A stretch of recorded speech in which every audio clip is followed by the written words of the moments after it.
क्या आपने कभी सोचा है कि हमारे शरीर में सिर्फ खून और हड्डियां ही नहीं, बल्कि एक सूक्ष्म ऊर्जा तंत्र भी मौजूद है जो हमारी सोच, हमारी भावनाओं और यहां तक कि हमारे भाग्य को भी प्रभावित करता है। ओशो की प्रसिद्ध पुस्तक the chakra book, energy and healing power of the subtle body हमें इसी रहस्य से परिचित कराती है। यह किताब बताती है कि हमारे शरीर में 7 ऊर्जा केंद्र या चक्र हैं और हर चक्र हमारे जीवन के एक नए आयाम का द्वार खोलता है। अगर आप जानना चाहते हैं कि क्यों कभी-कभी हम बेवजह गुस्से, डर या चिंता से भर जाते हैं, क्यों प्रेम और रिश्ते हमारे जीवन का सबसे बड़ा संघर्ष बन जाते हैं और कैसे ध्यान और ऊर्जा का संतुलन हमें पूर्ण शांति, आनंद और जागरूकता की ओर ले जा सकता है, तो यह वीडियो आपके लिए है। इस पूरी यात्रा में हम मूलाधार से लेकर सहस्रार तक हर चक्र को गहराई से समझेंगे और अंत में आप जानेंगे कि कैसे यह साधारण सा शरीर ही ब्रह्मांडीय ऊर्जा का द्वार बन सकता है। तो बने रहिए अंत तक, क्योंकि यह सिर्फ एक किताब का सारांश नहीं है, यह एक ऐसी आत्मिक यात्रा है जो शायद आपके जीवन को देखने का नजरिया हमेशा के लिए बदल दे। अध्याय 1, ऊर्जा का आधार, मूलाधार चक्र। ओशो अपनी किताब the chakra book, energy and healing power of the subtle body की शुरुआत जिस चक्र से करते हैं वह है मूलाधार। नाम से ही स्पष्ट है, मूल यानी जड़ और आधार यानी नींव। यह रीढ़ की हड्डी के सबसे निचले हिस्से में स्थित होता है और हमारी पूरी ऊर्जा यात्रा का प्रथम द्वार है। जैसे किसी भी पेड़ की मजबूती उसकी जड़ों पर टिकी होती है, वैसे ही हमारे जीवन की स्थिरता, सुरक्षा और आत्मविश्वास इसी पहले चक्र से जुड़े हुए हैं।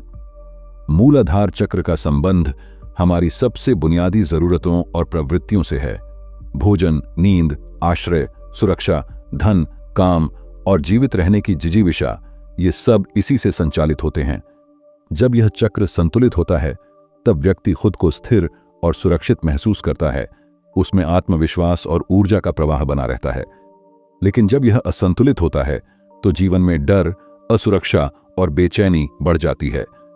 बार बार खोने का डर, असफलता का डर, आर्थिक संकट का डर, ये सब इसी असंतुलन के संकेत हैं।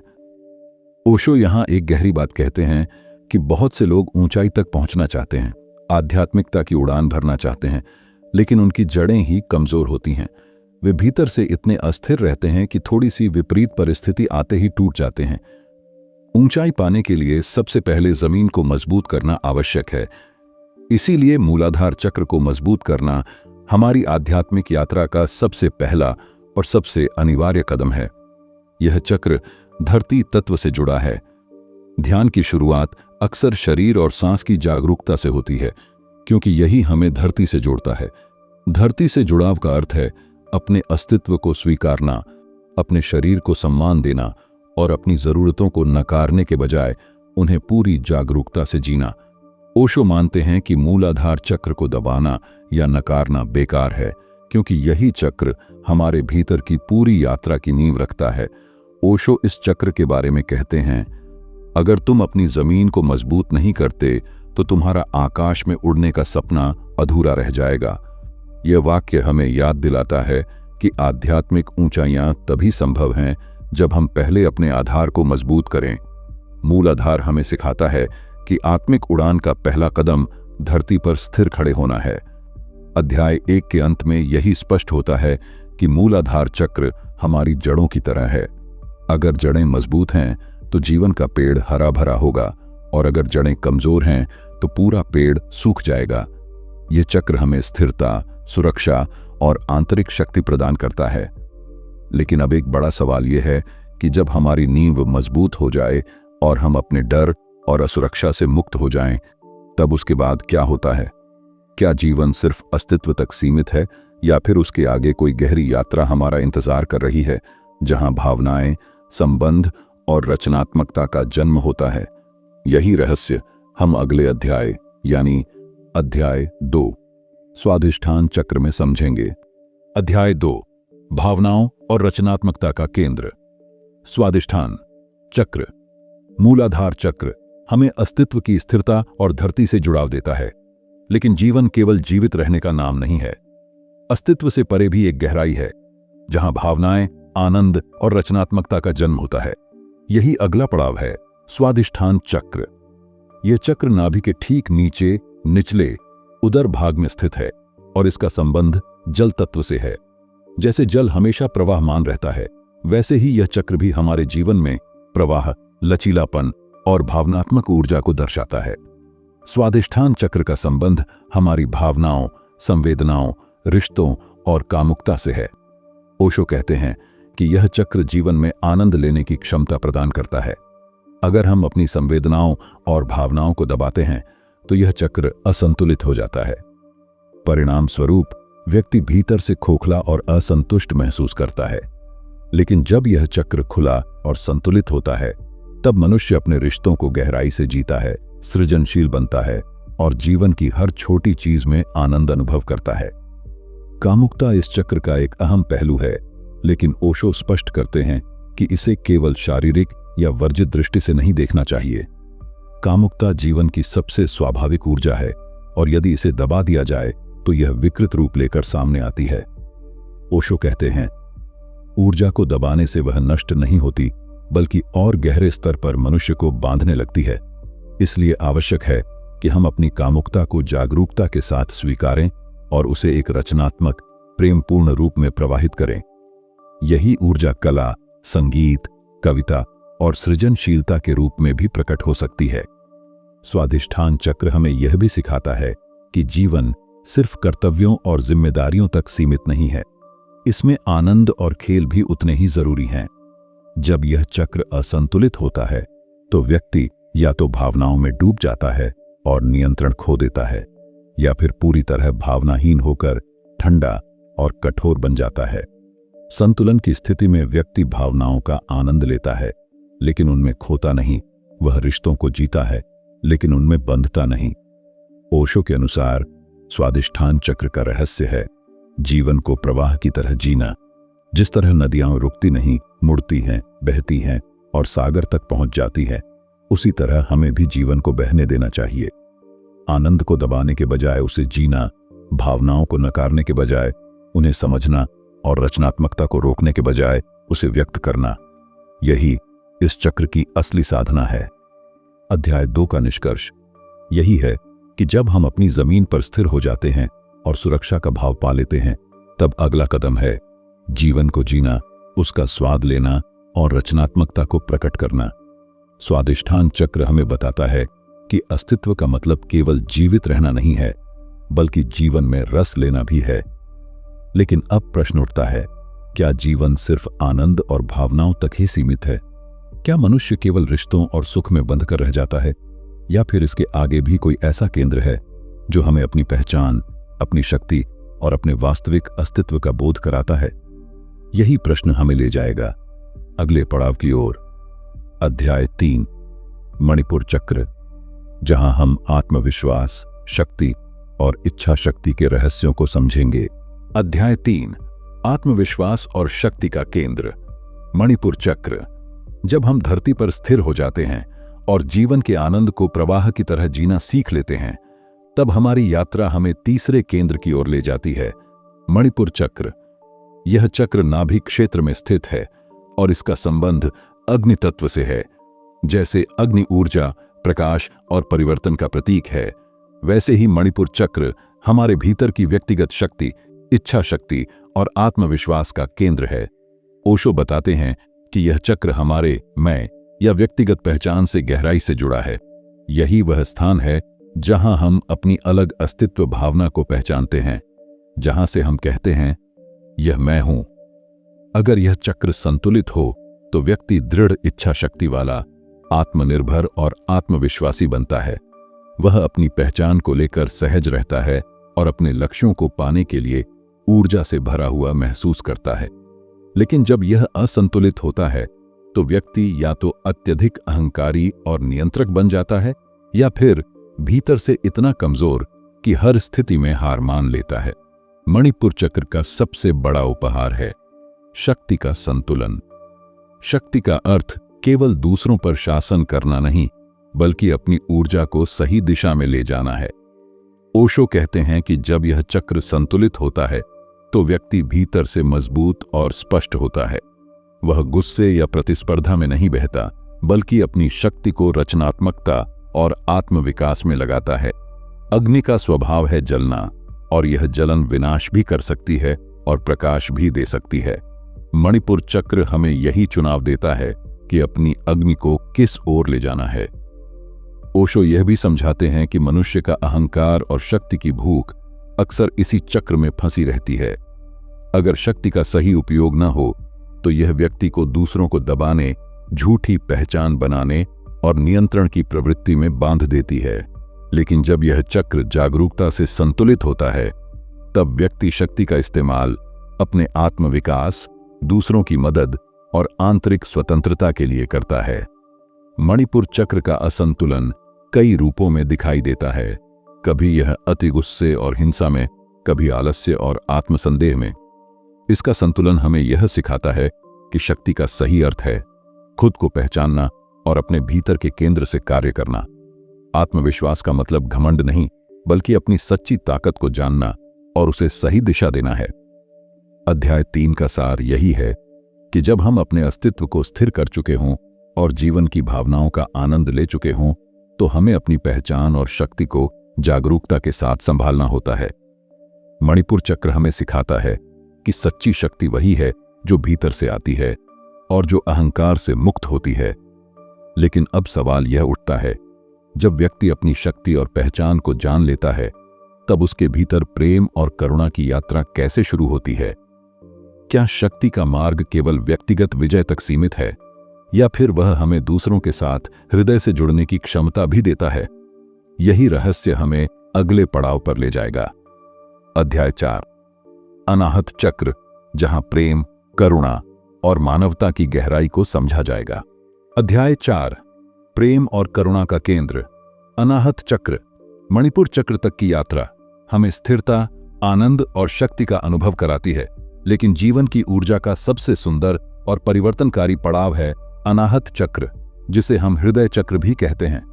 यह चक्र छाती के बीचों बीच हृदय क्षेत्र में स्थित है और इसका संबंध वायु तत्व से है। वायु का स्वभाव खुला और सर्वव्यापी होता है, और ठीक वैसे ही यह चक्र हमें प्रेम, करुणा और सहानुभूति से भर देता है। ओशो बताते हैं कि यह चक्र हमारी आंतरिक यात्रा का मोड़ है। नीचे के 3 चक्र मुख्यतः अस्तित्व, आनंद और शक्ति से जुड़े हैं, जबकि ऊपर के 3 चक्र चेतना, अंतर्ज्ञान और आध्यात्मिकता की ओर ले जाते हैं। अनाहत चक्र इन दोनों को जोड़ने वाला पुल है। यह वह बिंदु है जहां मनुष्य केवल मैं तक सीमित नहीं रहता, बल्कि हम को महसूस करने लगता है। यहां से प्रेम की ऊर्जा उत्पन्न होती है, जो केवल व्यक्तिगत आकर्षण या संबंधों तक सीमित नहीं रहती, बल्कि अस्तित्व की हर धड़कन तक फैल जाती है। प्रेम इस चक्र का मूल स्वरूप है, लेकिन ओशो समझाते हैं कि प्रेम का अर्थ यहां सिर्फ भावुकता या रोमांस नहीं है। यह प्रेम बिना शर्त है, अनकंडीशनल लव। जब अनाहत चक्र संतुलित होता है, तब व्यक्ति दूसरों को स्वीकारना सीखता है। करुणा उसके भीतर से स्वाभाविक रूप से बहती है, और वह प्रेम को किसी सौदे या उम्मीद के रूप में नहीं जीता।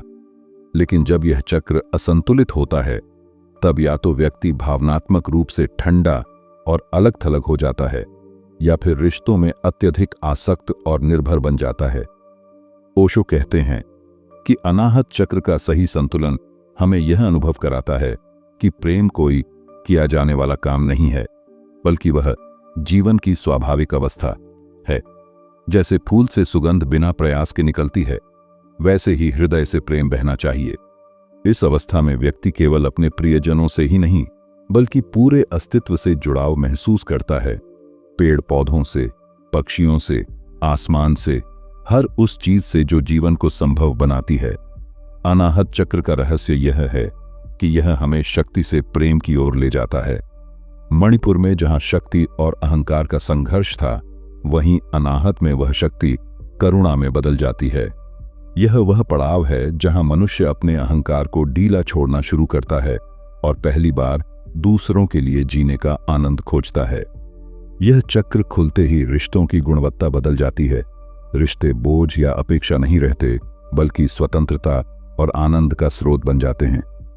अध्याय 4 का निष्कर्ष यही है कि हृदय चक्र हमें याद दिलाता है कि जीवन का असली सौंदर्य प्रेम और करुणा में है। जब तक हम केवल शक्ति या आनंद तक सीमित रहते हैं, जीवन अधूरा रहता है। लेकिन जैसे ही प्रेम का द्वार खुलता है, हम अस्तित्व को नए रंग में देखना शुरू करते हैं। और अब एक नया सवाल सामने आता है, जब प्रेम का यह द्वार खुल जाता है, तब हम अपनी सच्चाई को कैसे व्यक्त करें? क्या प्रेम केवल महसूस करने की चीज है, या फिर उसे दुनिया तक पहुंचाने के लिए आवाज और अभिव्यक्ति की भी जरूरत होती है? यही रहस्य हमें अगले पड़ाव पर ले जाएगा। अध्याय 5, विशुद्ध चक्र, जहां हम अभिव्यक्ति और सत्य की शक्ति को समझेंगे। अध्याय 5, सत्य और अभिव्यक्ति का केंद्र, विशुद्ध चक्र। अनाहत चक्र हमें प्रेम और करुणा का द्वार खोलकर दूसरों से जोड़ता है। लेकिन प्रेम तभी पूर्ण होता है जब वह अभिव्यक्ति पाता है। प्रेम को, भावनाओं को और अपने भीतर की सच्चाई को अगर आवाज न मिले तो वे अधूरी रह जाती हैं। इसी उद्देश्य से हमारी ऊर्जा यात्रा हमें ले जाती है विशुद्ध चक्र की ओर, जो गले के बीच में स्थित है और जिसका संबंध आकाश तत्व से है। आकाश का स्वभाव खुला, विशाल और असीम है, और यही गुण इस चक्र का भी है। ओशो कहते हैं कि विशुद्ध चक्र का सीधा संबंध हमारी अभिव्यक्ति से है। यह केवल बोलने या शब्दों तक सीमित नहीं है, बल्कि इसमें संगीत, कला, लेखन, रचनात्मकता, हर तरह का अभिव्यक्ति शामिल है। जब यह चक्र संतुलित होता है, तब व्यक्ति अपनी सच्चाई को सहज और स्पष्ट रूप से व्यक्त कर पाता है। उसकी आवाज में गहराई होती है, उसकी बातों में प्रामाणिकता होती है और उसके रचनात्मक कार्यों में जीवन की झलक होती है। लेकिन जब यह चक्र असंतुलित होता है, तब व्यक्ति या तो झूठ बोलने लगता है, अपनी भावनाओं को दबाकर चुप हो जाता है, या फिर बिना संवेदनशीलता के अनावश्यक बातें करता रहता है। ओशो बताते हैं कि झूठ और दबाव इस चक्र को सबसे अधिक प्रभावित करते हैं। जब हम अपनी सच्चाई को छुपाते हैं या दबाते हैं, तो हमारी ऊर्जा रुक जाती है और भीतर ही भीतर हमें घुटन महसूस होती है। विशुद्ध चक्र का एक गहरा रहस्य यह है कि यह सत्य से जुड़ा है। यहां प्रश्न केवल इतना नहीं है कि हम क्या कहते हैं, बल्कि यह भी कि हम क्या जीते हैं। अगर हमारा जीवन सत्य से मेल खाता है, तो हमारी वाणी और रचनात्मकता भी उसी सत्य की गूंज बन जाती है। लेकिन यदि हम भीतर और बाहर अलग अलग चेहरा पहनते हैं, तो हमारी आवाज खोखली और अप्रभावी लगती है। ओशो कहते हैं कि सत्य का अर्थ यह नहीं कि हम केवल तर्क में सच्चे हों, बल्कि यह है कि हम अपने अनुभव और जीवन के प्रति ईमानदार हों। विशुद्ध चक्र खुलने पर अभिव्यक्ति केवल व्यक्तिगत नहीं रहती, बल्कि रचनात्मक और सामूहिक बन जाती है। व्यक्ति गीत गाता है, कविताएं लिखता है, कला रचता है और अपने भीतर की गहराई को दुनिया के साथ साझा करता है।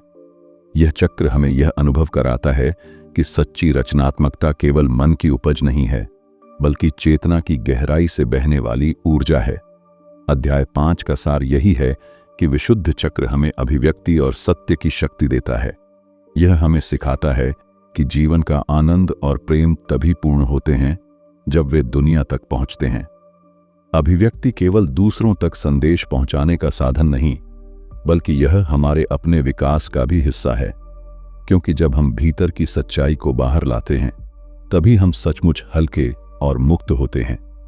लेकिन अब सवाल यह उठता है, जब अभिव्यक्ति और सत्य का यह द्वार खुल जाता है, तब आगे की यात्रा हमें कहां ले जाती है?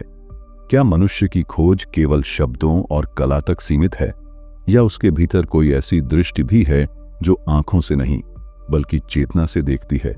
यही रहस्य हमें अगले पड़ाव पर ले जाएगा। अध्याय 6, आज्ञा चक्र, जहां हम अंतर्ज्ञान और आंतरिक दृष्टि के संसार में प्रवेश करेंगे। अध्याय 6, अंतर्ज्ञान और आंतरिक दृष्टि का केंद्र, आज्ञा चक्र। जब हम अपने भीतर की सच्चाई को अभिव्यक्ति दे चुके होते हैं, तब हमारी यात्रा हमें और भी ऊंचाई पर ले जाती है, उस जगह पर जहां देखने की शक्ति बदल जाती है। यह पड़ाव है आज्ञा चक्र, जिसे तीसरी आंख या थर्ड आई भी कहा जाता है। यह चक्र दोनों भौहों के बीच माथे के केंद्र में स्थित है और इसका संबंध प्रकाश और अंतर्ज्ञान से है। ओशो बताते हैं कि आज्ञा चक्र केवल आंखों से देखने की बात नहीं करता, बल्कि यह भीतर की आंख खोलता है। सामान्य आंखें हमें बाहरी दुनिया दिखाती हैं, लेकिन आज्ञा चक्र हमें आंतरिक संसार की झलक देता है। जब यह सक्रिय होता है तो व्यक्ति चीजों को केवल सतह पर नहीं बल्कि गहराई से देखने लगता है। यह देखने का तरीका अलग है। यह विश्लेषण नहीं करता, न तर्क में उलझता है, बल्कि सीधा अनुभव करता है। आज्ञा चक्र का संबंध अंतर्ज्ञान से है। अंतर्ज्ञान का अर्थ है बिना सोचे समझे सीधे जान लेना। यह वह ज्ञान है जो शब्दों और तर्क से परे है। ओशो कहते हैं कि जब यह चक्र खुलता है तो मनुष्य की चेतना तेज हो जाती है, उसका विवेक स्पष्ट हो जाता है और जीवन के रहस्य सीधे प्रकट होने लगते हैं। यहां से व्यक्ति भविष्य को नहीं देखता बल्कि वर्तमान की गहराई को देखने लगता है। लेकिन यह चक्र तभी संतुलित होता है जब व्यक्ति ने नीचे के सभी चक्रों में संतुलन पाया हो। अगर आधार अस्थिर हो, भावनाएं दबी हों, शक्ति असंतुलित हो या अभिव्यक्ति झूठी हो तो आज्ञा चक्र में स्पष्टता नहीं आ सकती। असंतुलन की स्थिति में व्यक्ति भ्रमित हो सकता है, काल्पनिक दुनिया में खो सकता है या अपनी ही धारणाओं को सच मानकर अहंकार में फंस सकता है। जब आज्ञा चक्र संतुलित होता है तो मनुष्य अपने भीतर की गहरी शांति को अनुभव करता है। उसके विचारों का शोर कम हो जाता है और ध्यान की अवस्था स्वाभाविक रूप से आने लगती है। यही कारण है कि आज्ञा चक्र ध्यान और जागरूकता का प्रमुख केंद्र माना जाता है। यहां से व्यक्ति यह समझने लगता है कि वह केवल शरीर या मन नहीं है, बल्कि शुद्ध चेतना है। ओशो बताते हैं कि आज्ञा चक्र का खुलना एक तरह से आंतरिक क्रांति है। यह हमें बाहरी दुनिया की सीमाओं से मुक्त करके आंतरिक अनंतता का अनुभव कराता है। यहां पर देखने का अर्थ है सत्य को प्रत्यक्ष जानना बिना किसी मध्यस्थ के। यही वह स्थान है जहां ध्यान, जागरूकता और मौन हमें वास्तविक बोध की ओर ले जाते हैं। अध्याय 6 का निष्कर्ष यही है कि आज्ञा चक्र हमारे भीतर की आंख है, वह दृष्टि जो सत्य को वैसे ही देखती है जैसा वह है। यह मनुष्य अपने भीतर का मार्गदर्शक खोजता है और जीवन को गहरी समझ के साथ जीना शुरू करता है। लेकिन अब प्रश्न यह उठता है, जब आंतरिक दृष्टि जाग जाती है और मनुष्य अपनी चेतना को पहचान लेता है, तब उसकी अंतिम मंजिल क्या है? क्या यात्रा यहां पूरी हो जाती है या इसके बाद भी कोई ऐसा द्वार है जहां से आत्मा ब्रह्मांड से एकाकार हो जाती है? यही रहस्य हमें ले जाएगा अंतिम पड़ाव की ओर। अध्याय 7 सहस्रार चक्र, जहां हम एकत्व और मोक्ष की अनुभूति करेंगे। अध्याय 7 सहस्रार चक्र, एकत्व और मोक्ष का द्वार। हमारी ऊर्जा यात्रा का अंतिम पड़ाव है सहस्रार चक्र, जो सिर के शिखर पर स्थित है। इसे क्राउन चाक्रा या सहस्रदल कमल भी कहा जाता है। सहस्रार का अर्थ है 1000 पंखुड़ियों वाला कमल। यह प्रतीक है अनंतता, विस्तार और पूर्ण खिलाफ का। जब यह चक्र सक्रिय होता है तब व्यक्ति केवल एक साधारण मानव नहीं रह जाता, बल्कि वह ब्रह्मांडीय चेतना के साथ एकाकार हो जाता है। ओशो बताते हैं कि सहस्रार चक्र ऊर्जा का अंतिम द्वार है, जहां व्यक्ति व्यक्तिगत सीमाओं से ऊपर उठकर सर्वव्यापी हो जाता है। यहां मैं और तुम, अंदर और बाहर, जीव और जगत के बीच का भेद मिट जाता है। यह वह अवस्था है जिसे प्राचीन योग परंपरा ने समाधि या मोक्ष कहा है। यहां पहुंचकर साधक अनुभव करता है कि वह स्वयं ब्रह्मांड है और ब्रह्मांड उसके भीतर है। सहस्रार चक्र का अनुभव शब्दों में बताना कठिन है, क्योंकि यह अनुभव अवर्णनीय है। यह वह अवस्था है जहां विचार रुक जाते हैं, समय का अस्तित्व समाप्त हो जाता है और चेतना शुद्ध मौन में विलीन हो जाती है। ओशो कहते हैं कि जब सहस्रार पूरी तरह खुल जाता है तब मनुष्य केवल जीता ही नहीं बल्कि जीवन स्वयं बन जाता है। उसकी उपस्थिति ही संगीत है, उसका मौन ही संदेश है। यह चक्र हमें यह एहसास कराता है कि हमारी यात्रा केवल व्यक्तिगत विकास या शक्ति प्राप्ति तक सीमित नहीं है। सभी निचले चक्र हमें जीवन की जमीन, भावनाएं, इच्छाएं, प्रेम, अभिव्यक्ति और अंतर्ज्ञान देते हैं, लेकिन सहस्रार हमें इन सब के पार ले जाकर उस एकता में स्थापित करता है जहां सब कुछ मिलकर एक हो जाता है। ओशो कहते हैं कि सहस्रार का खुलना कोई उपलब्धि नहीं है, बल्कि एक अनुग्रह है। इसे बलपूर्वक प्राप्त नहीं किया जा सकता। यह तभी घटित होता है जब भीतर से मनुष्य पूर्णतः खाली, मौन और समर्पित हो जाता है। यह चक्र उस फूल की तरह है जो तब खिलता है जब पूरा पेड़ तैयार हो चुका हो। आधार, मूलाधार से लेकर दृष्टि, आज्ञा तक सारी परतें संतुलित हो जाने पर ही यह अंतिम कमल स्वाभाविक रूप से खिल उठता है। सहस्रार चक्र का अनुभव साधक को अमृत का स्वाद देता है। यह आनंद, शांति और करुणा का शाश्वत स्रोत है। यहां पहुंचकर व्यक्ति के भीतर से अहंकार पूरी तरह समाप्त हो जाता है। वह जान लेता है कि मैं का कोई अलग अस्तित्व नहीं है, बल्कि सब कुछ उसी अनंत चेतना का खेल है। इस अवस्था में न तो कोई भय रह जाता है, न कोई आकांक्षा। यह पूर्णता का बोध है।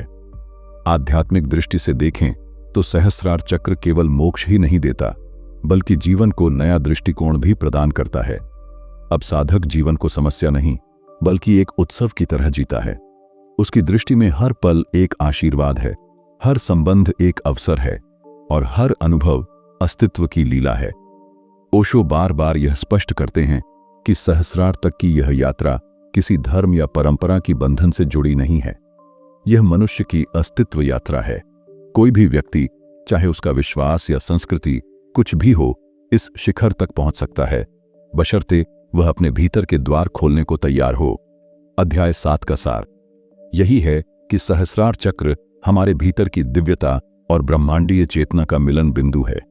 यह यात्रा का अंत भी है और शुरुआत भी, क्योंकि यहां साधक ब्रह्मांड से एकाकार होकर यह जान लेता है कि कोई अलग मैं नहीं है, केवल एक ही चेतना है जो अनगिनत रूपों में प्रकट होती रहती है। और यहीं यह पुस्तक हमें सबसे गहरा संदेश देती है।